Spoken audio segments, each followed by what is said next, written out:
પક્ષીઓના સંરક્ષણ માટે રાજસ્થાન ચીખલી મિત્ર મંડળ દ્વારા એક પ્રશંસનીય પહેલ હાથ ધરવામાં આવી હતી। આ અંતર્ગત પક્ષીઓ માટે પાણીના કુંડા તથા ચકલી ઘરનું વિનામૂલ્યે વિતરણ કરવામાં આવ્યું હતું। આ સેવા કાર્યમાં ચીખલી વિશ્વ હિન્દુ પરિષદ પણ સહભાગી બની હતી, જેના કારણે કાર્યક્રમને વધુ વેગ મળ્યો હતો। આ કાર્યક્રમ ચીખલી એસટી બસ સ્ટેન્ડ બહાર યોજાયો હતો, જ્યાં સવારે જ મોટી સંખ્યામાં લોકો ઉમટી પડ્યા હતા। ઉનાળામાં પક્ષીઓને પાણી અને આશ્રયની તાતી જરૂરિયાત રહેતી હોવાના કારણે લોકોમાં આ સેવા પ્રત્યે ખાસ ઉત્સાહ જોવા મળ્યો હતો। અનેક લોકોએ કુંડા અને ચકલી ઘર મેળવી પોતાના ઘરે તેમજ આસપાસના વિસ્તારોમાં મૂકવાની પ્રતિબદ્ધતા વ્યક્ત કરી હતી। આ પ્રસંગે આયોજનકર્તાઓએ જણાવ્યું હતું કે પક્ષીઓ પણ પ્રકૃતિનો મહત્વનો હિસ્સો છે અને તેમની સંભાળ રાખવી આપણું સામાજિક કર્તવ્ય છે। કાર્યક્રમ દ્વારા લોકોમાં પર્યાવરણ પ્રત્યે જાગૃતિ ફેલાવવાનો પણ પ્રયાસ કરવામાં આવ્યો હતો। કાર્યક્રમ સફળ બનાવવા માટે મંડળના સભ્યો તેમજ વિશ્વ હિન્દુ પરિષદના કાર્યકર્તાઓએ મહેનત કરી હતી। સ્થાનિક લોકોએ પણ આ પહેલને સરાહનીય ગણાવી હતી અને આવા કાર્યક્રમો વધુ પ્રમાણમાં યોજાવા જોઈએ તેવી માંગ વ્યક્ત કરી હતી।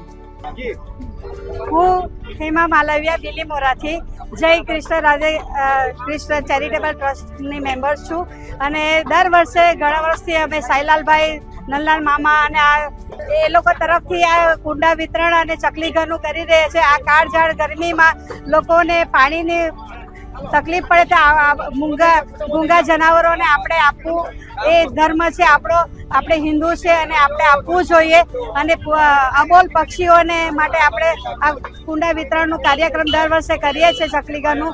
તો દરેક આ પુણ્યના ભાગી બનો અને આ સત્કર્મમાં આગળ વધો। જય શ્રી રામ।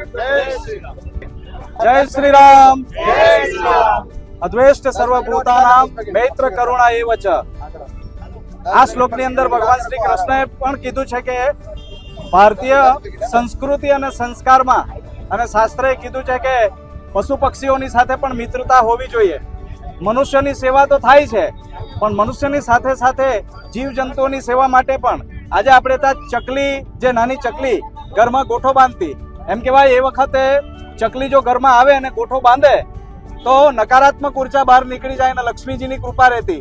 આ પરંપરા બંધ થઈ ગઈ છે અને આજે અમારા રાજસ્થાન મિત્ર મંડળ દ્વારા ચકલીઓને રહેવા માટે, ચકલીઓ લુપ્ત થવા માંડી છે અને એ ચકલીઓને રહેવા માટેનું ઘર અને પશુ પક્ષીઓ માટે, પ્રાણીઓ માટે આ પાણી પીવા માટેનું કુંડું અહીંથી જે વિતરણ કરવામાં આવે છે, ખરેખર પક્ષી એ પણ આપણી સંસ્કૃતિ છે અને પ્રકૃતિ છે, એને બચાવવું એ આપણી ફરજ છે અને આ ફરજ નિભાવવા માટે એક જ આપણા હિન્દુ ધર્મની અંદર આવી ભાવના અને નિખાલસતા છે।